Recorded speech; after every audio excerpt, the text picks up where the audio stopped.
Gloria a Dios, vamos a empezar. Es un privilegio para mí estar nuevamente delante de ustedes. La enseñanza que hoy traigo, el tema es el origen de la iglesia. Ustedes, lo mismo que yo tengo aquí, ustedes tienen en su libro. ¿Quiénes leyeron el libro?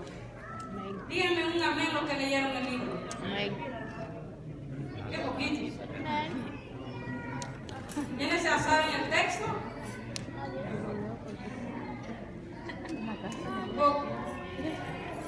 Hermanos, el libro, yo casi se me es difícil seguir los temas del libro, los pasos que tiene el libro, pero el libro es para que nosotros lo leamos en casa y cuando vengamos a la iglesia a traer preguntas, cosas que ustedes no han entendido, cosas que les llamó la atención, porque esto no es una prédica. Esto es un estudio para la edificación del pueblo de Dios, para fundamentar las bases por las cuales nosotros nos movemos. Pero si no tenemos preguntas y nos salimos como venimos, porque los jueves no es prédica, es un estudio. Pero como ustedes no me traen preguntas, yo les voy a preguntar. Es lo mismo que hago con los niños. Porque Jesús siempre enseñaba entre preguntas y respuestas. Y así es como los discípulos iban aprendiendo del ministerio de Jesucristo. El tema es el origen de la iglesia, pero hay dos formas del origen de la iglesia. Del que vamos a hablar es del origen espiritual. Y también hay el origen histórico, desde el comienzo de la iglesia cristiana, que fue fundada a través de los apóstoles. Ahorita vamos a hablar del origen de la iglesia, que está en el libro de Éfeso. Amén. Éfeso era una ciudad, permítame, soy como que fuera la primera vez. Gloria a Dios, amén.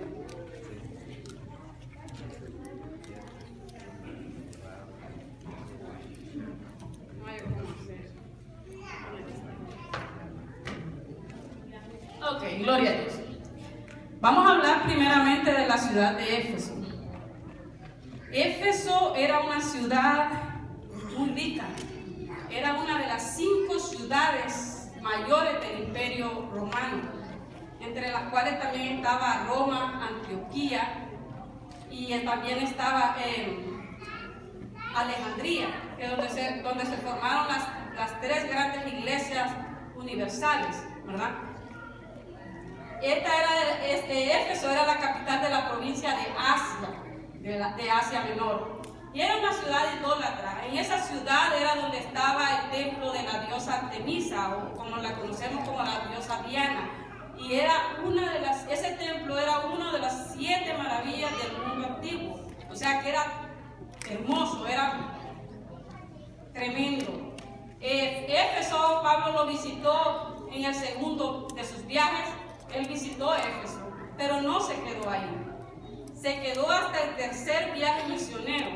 Se quedó casi por 3 años en ese lugar, predicando la palabra de Dios y estableciendo la iglesia que quedara de una forma fuerte. Y eso es lo que él hacía.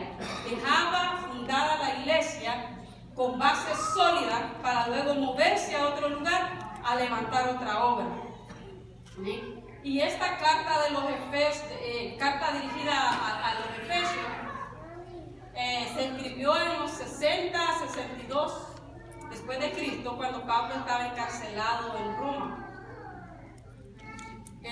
Unos dicen que estaba en la cárcel y otros que tenía solamente arresto domiciliario, pero él escribió esta carta desde la cárcel a los Efesios, ¿verdad? Y el propósito de esta carta era fortalecer la fe de los creyentes en ese lugar. Y bueno, muchos dicen, los que saben, dicen de que los escritos, los que estudiaron, dicen de que esta carta no iba directamente dirigida a Éfeso. También lo dice el libro. Si ustedes lo estudiaron, pudieron ver de que era una carta circular.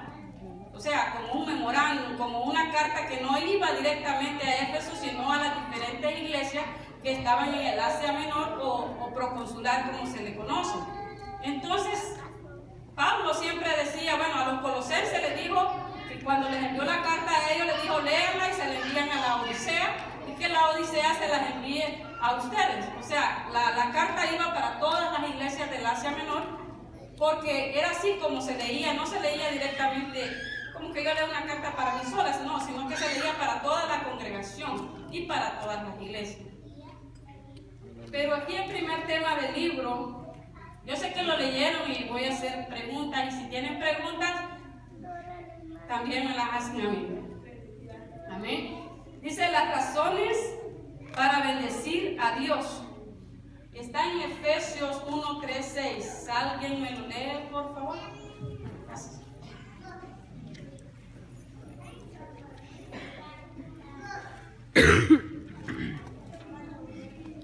¿Me lo puede leer alguien? Efesios 1, 3 al 6, por favor.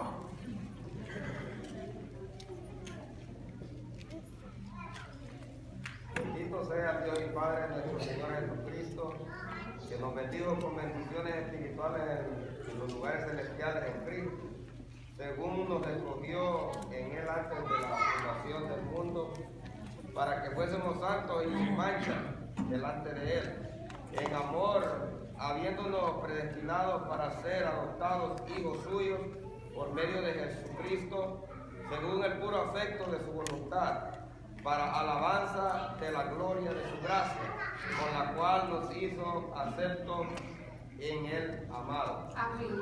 Bendito sea el Dios y Padre nuestro y Padre de nuestro Señor Jesucristo. ¿Cómo empieza Pablo esta carta? Él se presenta primeramente que es el apóstol por voluntad de Jesucristo, pero luego empieza y dice, bendito sea el Dios y Padre de nuestro Señor Jesucristo. Empieza con una adoración, con alabanza, y es la misma forma como nosotros tenemos que empezar nuestras peticiones.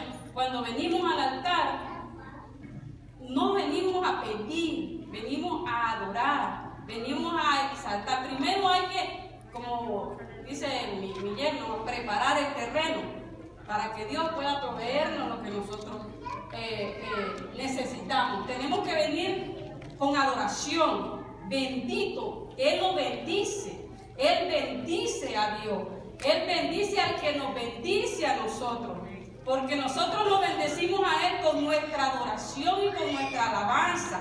De esa forma es la única forma como nosotros podemos bendecir al Señor, adorándolo y bendiciéndolo. Y a cambio Él nos bendice con todas, dice, bendiciones celestiales. Dice Padre de nuestro Señor Jesucristo, que nos bendijo con toda bendición espiritual en los lugares celestiales. Las bendiciones que nosotros recibimos como iglesia no son terrenales. Nosotros queremos ser bendecidos de una manera material. Queremos recibir las promesas y bendiciones que le han dado al pueblo de Israel. Y muchas veces, muchos pasajes en el Antiguo Testamento nosotros los tomamos como que son para nosotros. Pero no, es para la persona específica, en el momento específico y en el lugar específico que se dio esa promesa. No todo es para la iglesia. Nosotros recibimos las promesas de Dios a través de la fe, de la obediencia. Dice que nosotros le podemos pedir a Él. Él es nuestro Padre. Y nosotros le podemos pedir a Él. Pero Él no nos ha hecho promesas terrenales.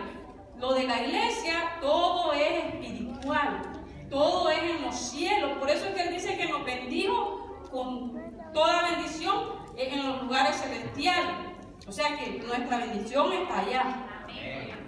Pero para recibir esa bendición nosotros queremos vivir de una manera bien. O sea, no pasar por el valle de sombra de muerte.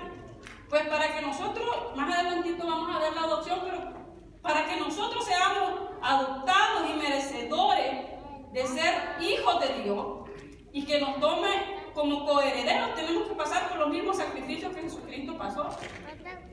Y eso es lo que nosotros no queremos hacer. Queremos ser bendecidos aquí. A veces declaramos cosas que no están en la voluntad de Dios darnos. Gloria a Dios. Gloria a Jesús. Y dice, según nos escogió en Él antes de la fundación del mundo, para que fuésemos santos y sin mancha. Yo creía, aquí va a haber un coso. ¿Qué es? ¿Qué quiere decir con que nos escogió? Alguien. Nos separó. Una separación, ¿alguien más? Yo les dije que iban a hacer preguntas, este es un estudio. Yo no estoy predicando, es una enseñanza. Nos escogió. Eso quiere decir que Él escoge a gente para salvación y gente para condenación. Nosotros somos escogidos por medio de Jesucristo, pero somos escogidos por elección, por nuestra elección. Cuando nosotros elegimos seguir a Cristo, ya somos escogidos por Dios para ser adoptados en nosotros. Él nos elige cuando nosotros decidimos y tomamos la decisión, porque nuestra vida es cristocéntrica. Y vamos a ver en la predestinación, porque más adelante habla de la predestinación, que fuimos predestinados. Pero Pablo aquí está hablando de una predestinación de lo que nosotros vamos a recibir. En otras partes de la Biblia habla de la predestinación que nos predestinó. Muchos dicen muchos creen que salvo siempre salvo, porque somos predestinados. Una predestinación es ¿cómo le puedo decir? Es como cuando le mandan una tarjeta de crédito y dice, está usted preaprobado. Pero si no llena los requisitos, ya no va a ser aprobado. Solamente lo escogieron de entre el gran montón de todos los ciudadanos americanos. Dijeron, vamos a escoger este nombre y lo vamos a preaprobar para que él pueda aplicar para una tarjeta de crédito. Igual. ¿Por qué? Porque Él nos conoce desde antes. Porque Él es eterno. Lo que para nosotros es hoy y va a ser futuro, para Él ya fue. Para Él ya fue. La cuestión es que Él ya sabe quiénes van a aceptar a Cristo, quiénes van a aceptar la salvación y quiénes no, porque Él es eterno, Él ya lo sabe. Y por eso es que se dice, los escogió desde antes, porque Él sabía quiénes íbamos a estar aquí esta noche. Y muchos tal vez vamos a estar aquí, pero no somos escogidos. Judas, por ejemplo, anduvo entre los 12, iba y ponía la mano, echaba fuera demonios, hacía sanidades, pero no era uno de los escogidos. Anduvo ahí. Podemos estar aquí, pero eso depende de nosotros. Amén. Amén. Entonces vamos a seguir. Por elección. Se refiere a la elección de Dios en Cristo de un pueblo para que sea santo sin mancha. Elección por decisión, como ya les estaba explicando. Él nos ha elegido por nuestra propia decisión, porque Él sabía que nosotros íbamos a decidir aceptar el plan de salvación. Por eso habíamos sido elegidos. Amén. ¿Alguna pregunta? ¿Hasta ahorita? ¿Nadie? Bueno, ya voy a preguntar entonces. Según nos escogió en Él, acuérdense, según nos escogió en Él, ¿en quién? En Cristo. Nos escogió en Él. Porque nosotros le pertenecemos a Cristo. Desde que venimos y aceptamos a Cristo, nosotros le pertenecemos a Él. Entonces Él nos escoge en Él, en Cristo, en Él. Y aquí este plan de redención que está del 3 al 14, era una alabanza que cantaban las personas anteriormente. Y Pablo, y aquí se puede manifestar el plan de redención de la Trinidad, del Padre, el Hijo y el Espíritu Santo. Amén. Entonces dice, según nos escogió antes de la fundación del mundo para que fuésemos santos y sin mancha delante de Él. ¿Qué es santo? ¿Qué es ser santo? Separado para Dios, ser separado para Dios. Y por eso es que Pablo siempre dice a los santos y fieles. No quiere decir que hay santos y fieles, no, sino que los dos van juntos. Los santos y fieles, fidelidad es creer. Y santo es estar separado y sirviéndole al Señor. Entonces, santo y fiel tienen que ir de la mano, porque esas son las características de un verdadero creyente. la fidelidad y la santidad. Amén. Y entonces, digo que me cuesta seguir los temas. Amén, bendito Dios, aleluya. Bendiciones espirituales por sus actos redentores también. Aquí vamos a ver en el 5 dice: y en amor habiéndonos predestinados para ser adoptados hijos suyos por medio de Jesucristo, según el puro efecto de su voluntad. Aquí habla de una predestinación, pero no es predestinación para salvación. ¿Para qué nos predestinó? ¿Para qué está hablando ahí Pablo que fuimos predestinados? Para ser adoptados. La misma Biblia se interpreta sola, dice: y hemos sido predestinados, habiéndonos predestinados, ¿para qué? Para ser adoptados hijos suyos por medio de ¿quién? De Jesucristo. En las leyes romanas, un hijo adoptado tenía los mismos beneficios y derechos que los hijos naturales, aunque hubiese sido esclavo y lo adoptaba el dueño, su dueño, él pasaba a tener los mismos derechos y privilegios que gozaba el hijo natural. Entonces nosotros, al ser adoptados por Dios a través de Jesucristo, nosotros tenemos los mismos derechos y privilegios que tiene Jesucristo. Pero no solo los derechos, también los privilegios. Tenemos que pasar y vivir de la misma forma que Cristo pasó, porque nosotros no podemos llegar a pedir los derechos si no pasamos por el mismo camino que el hijo natural pasó. Y a veces cuando nos está apretando un poco, entonces ahí es donde lloramos. Y yo quiero ser como tú, pero quiero ser como tú en bendiciones, pero no quiero ser como tú en el sufrimiento. Él nos va a hacer pasar por el sufrimiento porque vamos a ser adoptados, vamos a ser hijos con derechos y privilegios, obligaciones.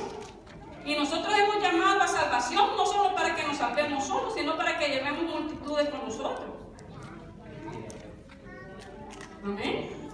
Y eso es lo que tenemos que ponernos a pensar. A veces nosotros decimos: yo quiero ser como tú. Y es bueno pedirle eso, pero nosotros le pedimos al Señor de esa forma, como dice, andan buscando trabajo rogándole a Dios no encontrar. Y entonces lo que nos pasa a nosotros, queremos las bendiciones pero no el sufrimiento. Y yo decía en Abatama que la fe tiene que ser probada. Si una fe no es probada, ¿cómo va a saber que su fe es genuina y verdadera para el Señor? Amén. Tiene que ser probada, tiene que pasar. Y es más, yo también les comentaba de que si uno no pasa por el valle de sombra de muerte y permanece firme en la fe, no puede saber si puedo aguantar o no. Pero muchas, cuando pasamos por ese lugar, empezamos a flaquear, y me ha pasado a mí, muchas veces por temor no queremos levantarnos, y se lo digo por mí misma. Tenemos la capacidad y tenemos tal vez el conocimiento, la disponibilidad para poder hacer las cosas, pero nos da miedo ser atacados, porque estamos bien así, cómodos. Pero esta comodidad nos puede costar muy caro. Muy caro. Amén. Gloria a Jesús.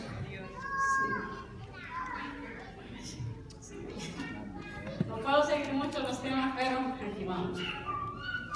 El versículo 4 al 6 habla de los actos redentores del Señor. Y según el libro, dice que nos escogió, ya les expliqué lo de lo escogido, y también nos predestinó, era lo que estamos hablando, y nos adoptó, nos hizo aceptos. Ahora vamos con, nos hizo aceptos, amén, gloria a Jesús.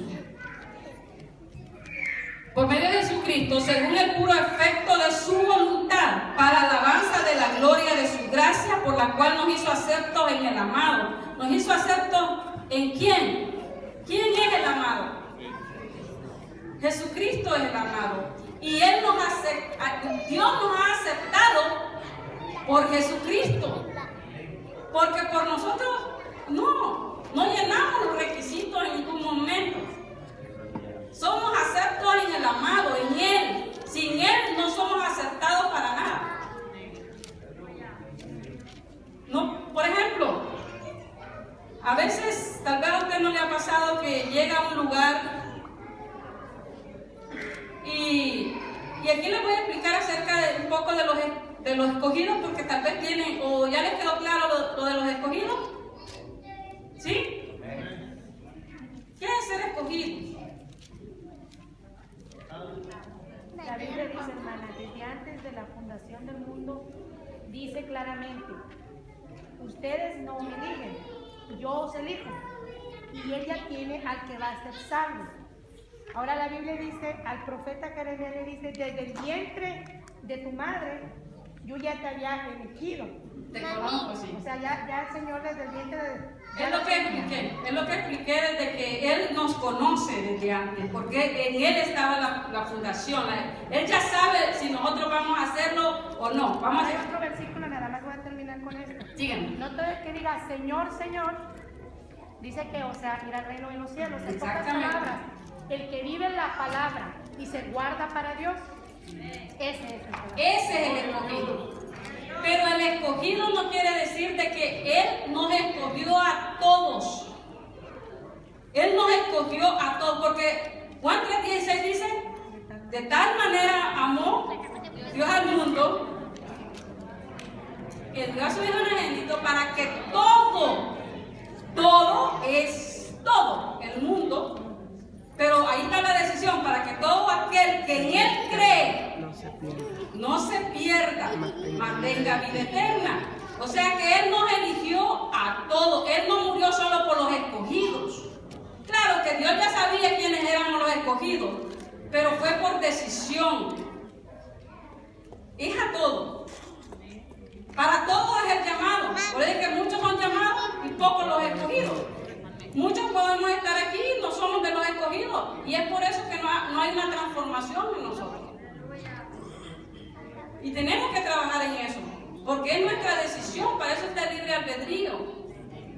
Es la opción de tomar una decisión no forzada, voluntaria, entre dos o más. Nosotros conocimos una señora ahora, en la Party, y ella decía que ella era una mujer de fe. Y a pesar de las tribulaciones que había pasado, dice que ella tiene fe en Dios. Y le dije, yo no sé si estoy equivocado, una pregunta que le voy a hacer. Pero le digo que había una fe salvadora. Había una fe salvadora, la que tenemos fe que podemos pensarlo a través de Cristo. Porque el hombre tiende a tener fe en algo, en creer en algo siempre. Y nosotros, yo antes de que viniera el Señor, yo creía que había un Dios. Sí. Amén, pero esa no es una fe salvadora. Yo solo sé que hay, pero eso no me salva. Entonces tiene que haber una fe salvadora. Y la fe salvadora es solamente a través de Cristo. Sí. No, sí. Y la verdad es que nosotros solos no podemos decidir aceptar a Cristo, no. Esa es la obra del Espíritu Santo, el que trabaja con nosotros y que nos lleva a tomar la decisión. Muchas veces he escuchado, muchos quieren estar aquí, pero no pueden. Pero nosotros somos privilegiados de estar aquí.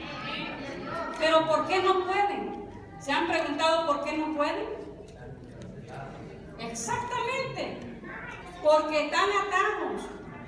Tienen el deseo, quieren, pero no pueden. Y no porque no crean que hay un Dios, no porque no crean que se van a ir para el infierno.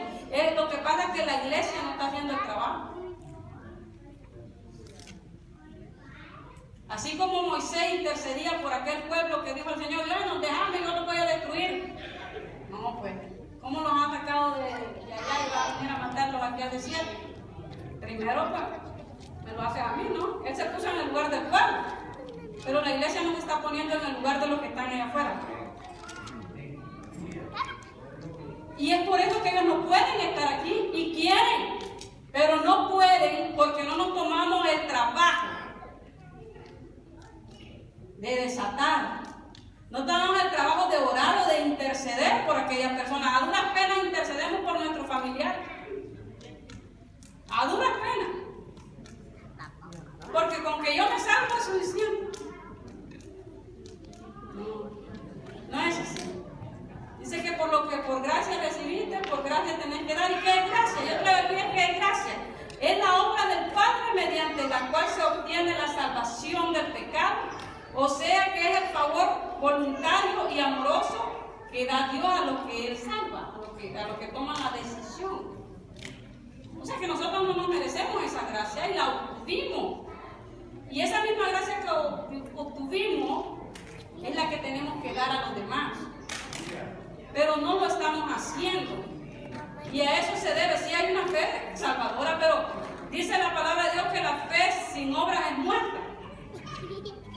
Pero no es que vamos a ir a hacer obras para que nuestra fe, no. La fe sin obras es muerta porque usted tiene que tener fe y obrar para salvación.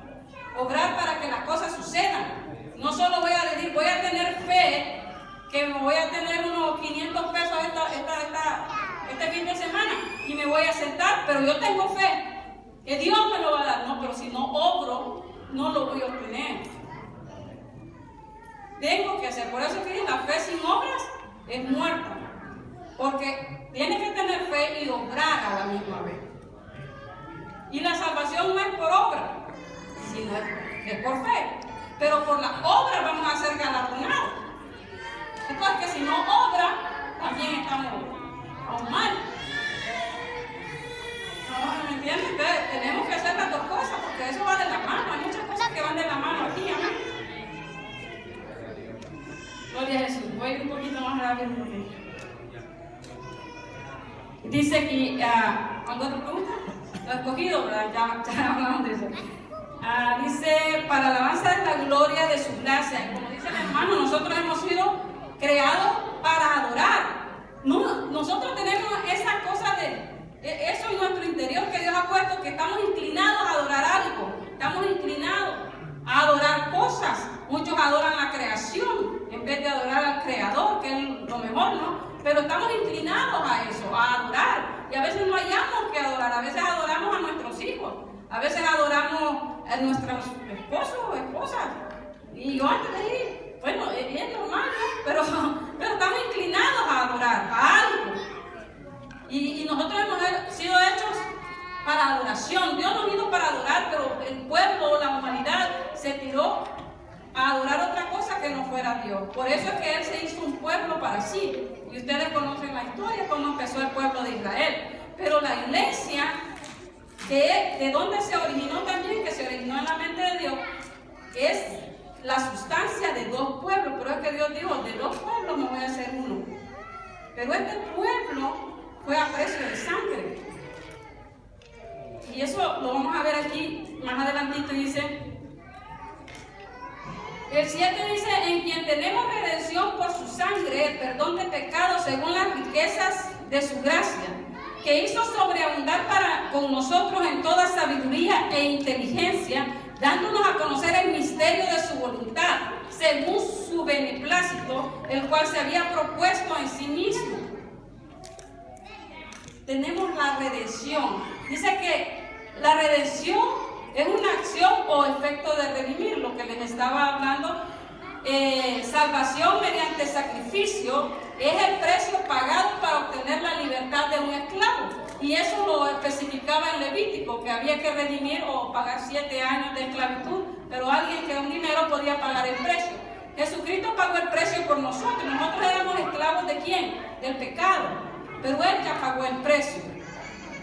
Él pagó el precio por nosotros. Entonces, al Él pagar el precio, ya nosotros somos, ¿qué? Propiedad de Él. Y al ser propiedad de Jesucristo, pasamos a ser escogidos de Dios y somos predestinados para obtener la gracia de Dios y las bendiciones celestiales allá en los cielos. Pero todo tiene que ser a través de Jesucristo. Nuestra vida tiene que girar alrededor de Jesucristo, porque nosotros le pertenecemos a Él. Separados de mí, dice, nada podés hacer. Nada. Y nada es nada. Ni por nuestras propias fuerzas podemos hacer nada. Cuando nosotros ya venimos a Cristo, ya no dependemos de nosotros, dependemos de Dios. Y predestinación significa dar un destino de antemano. Dar un destino de antemano. Él nos está predestinando para las bendiciones. No predestinados para salvación, sino para las bendiciones que vamos a recibir como escogidos a través de Jesucristo. Por medio de la elección que nosotros hemos hecho. Y dice, ¿y cuál era el misterio que el Señor tenía en su mente y que iba a revelar? El misterio del pueblo que iba a formar. El misterio era Jesucristo. Y el misterio que Él reveló era que judíos y gentiles iban a formar un solo cuerpo. Iban a formar un solo pueblo. Iban a ser la iglesia. Ahí se originó en la mente de Dios. Se originó la iglesia de Jesucristo. Y la iglesia de Jesucristo no es solo para judíos. Más adelante Pablo habla también acerca de eso. El misterio es como revelar. El misterio dice, es algo que se revela únicamente al iniciado. El propósito de unir judíos y gentiles en un solo cuerpo, teniendo por cabeza a Jesucristo. Este era el misterio que se iba a revelar en el tiempo indicado del que está hablando Pablo en este pasaje. Dice, de reunir todas las cosas en Cristo en la dispensación del cumplimiento de los tiempos, así las que están en los cielos como las que están en la tierra. ¿Amén? Cuando se iba a cumplir, el tiempo empezó a cumplirse de esta revelación, cuando Jesucristo empezó a predicar, el reino de los cielos se ha acercado. Empezó a revelarse el misterio de la iglesia, el misterio del pueblo que iba a surgir de dos mundos, de dos pueblos, judíos y gentiles. Él empezó a escribir el mundo, dice Pablo, que separaba a los gentiles de los judíos. O sea, muchos dicen que los judíos o los de Israel van a ser salvos porque son el pueblo de Dios. Eso no es cierto. No es cierto. Dice que no hay otro nombre dado a los hombres por el cual se puede ser salvo. Por medio de Jesucristo